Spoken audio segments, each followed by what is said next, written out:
नमस्कार दोस्तों, आपका स्वागत है एक बार फिर से आपके अपने YouTube चैनल में। मित्रों, आज की वीडियो में हम बात करेंगे महाभारत के उन अवैध संबंधों के बारे में जिनके बारे में शायद आपको जानकारी ना हो। दोस्तों, महाभारत काल में बहुत सारी रानियां ऐसी थी जिन्होंने पराये पुरुष के साथ अवैध संबंध बनाए थे, और जब आप इनके बारे में जानेंगे तो निश्चित ही आपके होश उड़ जाएंगे। मित्रों, अगर आप भी जानना चाहते हैं कि महाभारत काल की ऐसी कौन सी रानियां थीं जिन्होंने पराये पुरुष के साथ अवैध संबंध बनाए थे, तो इस वीडियो में अंत तक बने रहिए और हमारे चैनल को लाइक और सब्सक्राइब करना ना भूलिए। दोस्तों, बढ़ते हैं आगे की ओर। दोस्तों, महाभारत काल में भी अवैध संबंध बनाए जाते थे। इन रानियों ने कभी देवताओं और तो कभी ऋषियों से बनाया था अवैध संबंध। महाभारत ग्रंथ में कई ऐसे रहस्य छुपे हुए हैं जिनके बारे में आज तक सही जानकारी और इनका रहस्य लोगों को समझ नहीं आया है, या फिर महाभारत के इस रहस्य के बारे में बहुत ही कम लोग जान पाए। इस ग्रंथ से जुड़े एक ऐसे ही रहस्य के बारे में हम आपको बताएंगे। आपको बता दें कि महाभारत की उन राजकुमारियों के बारे में हम आपको बात बताएंगे जिन्होंने कई अवैध संबंध, जिन्हें अनैतिक संबंध कहा जाता था, अपने समय में बनाए थे। दोस्तों, महाभारत में कई राजकुमारियां थीं जिन्होंने पराये पुरुष से संभोग किया और उनसे अनैतिक संबंध बनाए, या यूं कहें कि उन्हें मजबूरी में अनैतिक संबंध बनाने पड़े। अनैतिक संबंध से मतलब निकलता है कि पति के रहते हुए रानी और राजकुमारियों ने किसी दूसरे पुरुष के साथ संभोग करके संबंध बनाए और संबंध बनाकर उनसे बच्चे भी पैदा किए। दोस्तों, महाभारत की कुछ ऐसे ही राजकुमारियों के बारे में हम आपको बता रहे हैं जिन्होंने अवैध संबंध बनाए थे। सबसे पहले हम आपको बता रहे हैं महाभारत की एक बहुत ही प्रमुख पात्र, जिसे मत्स्यगंधा के नाम से जाना जाता है, जो आगे चलकर सत्यवती के नाम से जानी गई।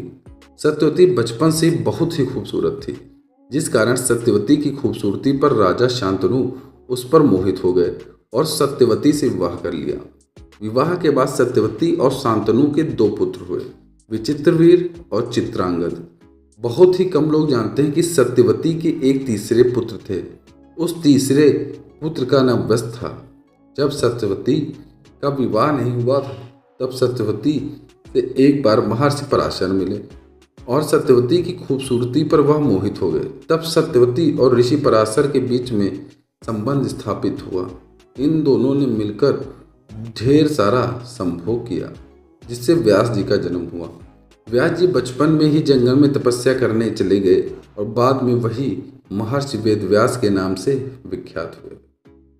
दोस्तों, शांतनु और सत्यवती के 2 पुत्र विचित्रवीर और चित्रांगद का विवाह अंबालिका और अंबिका नाम की राजकुमारियों से हुआ, लेकिन विवाह के कुछ समय बाद ही विचित्रवीर और चित्रांगद की युद्ध में मृत्यु हो गई।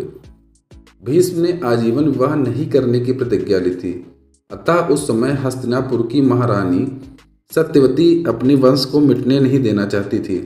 इसलिए सत्यवती ने अपने तीसरे पुत्र व्यास को बुलवाया और उनसे अंबिका और अंबालिका से संतान उत्पन्न करने का आग्रह किया। व्यास जी अपनी माता सत्यवती की आज्ञा मान गए।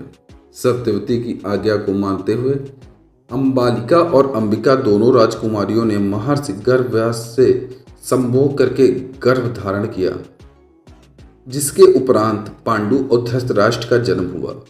लेकिन जब महर्षि वेदव्यास जी अपनी माता सत्यवती को आकर यह बताते हैं कि एक राजकुमारी का पुत्र रोगी और दूसरे का पुत्र अंधा होगा, तो सत्यवती एक बार फिर राजकुमारियों को अपने तीसरे पुत्र व्यास जी के पास भेजने की इच्छा प्रकट करती हैं।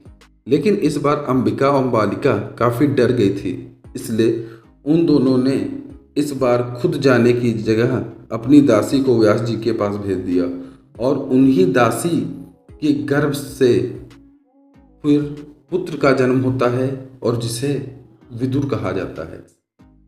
दोस्तों, अब हम बात करेंगे कुंती की। दोस्तों, आपको बता दें कि राजकुमारी कुंती का विवाह महाराज पांडु से हुआ था, लेकिन जब कुंती कुंवारी ही थी तब उनके यहाँ एक बार दुर्वासा ऋषि आए। कुंती ने दुर्वासा ऋषि की बहुत सेवा की। तब कुंती की सेवा से प्रसन्न होकर दुर्वासा ऋषि ने कुंती को एक गुप्त मंत्र बताया। दुर्वासा ऋषि ने कुंती को मंत्र का ज्ञान देते हुए कहा कि तुम इस मंत्र की सहायता से जब चाहो तब किसी को भी अपने पास बुला सकती हो, यहाँ तक कि तुम किसी देवता को भी अपने पास बुला सकती हो। दुर्वासा ऋषि के चले जाने के बाद एक दिन राजकुमारी कुंती ने उस मंत्र की ताकत को परखने के लिए सूर्यदेव का स्मरण किया और तब सूर्य देवता प्रकट हुए। और सूर्य देवता जब प्रकट हुए तो कुंती उनको देख करके आश्चर्यचकित हुई। सूर्य देवता ने कहा कि मुझसे कोई वरदान मांगो, लेकिन कुंती कोई वरदान नहीं चाहती थी। लेकिन सूर्य देव ने कहा, अगर मैं यहाँ आया हूँ तो तुम्हें कुछ अवश्य ही देकर जाऊँगा। दोस्तों, आपको बता दें, इसके बाद सूर्यदेव और कुंती के बीच में संबंध स्थापित हुआ, जिससे महारथी कर्ण का जन्म हुआ।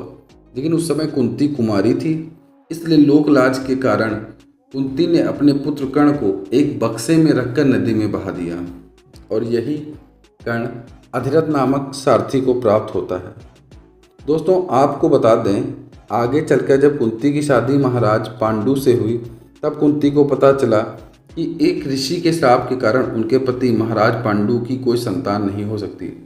लेकिन जब राजा पांडु को दुर्वासा ऋषि द्वारा कुंती को दिए गए उस गुप्त मंत्र के बारे में पता चला तो पांडु ने कुंती से कहा कि वह पवन देव और इंद्रदेव से गर्भ धारण करें। यानी कुंती ने पवन देव और इंद्रदेव से भी संबंध बनाए। तब अपने पति पांडु की आज्ञा से कुंती ने पवन देव और इंद्रदेव से गर्भ धारण किया, जिससे उनके 3 पुत्रों का जन्म हुआ, युधिष्ठिर, भीम और अर्जुन। राजा पांडु की एक और पत्नी थी जिसका नाम माधुरी था। माधुरी से पांडु ने अश्विनी कुमारों को आवाहन करने को कहा। तब पांडु की दूसरी पत्नी माधुरी ने अश्विनी कुमारों से गर्भ धारण किया, जिससे नकुल और सहदेव का जन्म हुआ। दोस्तों, ये थे रामायण काल के ऐसे संबंध जिनके बारे में निश्चित ही आपको कोई जानकारी नहीं होगी।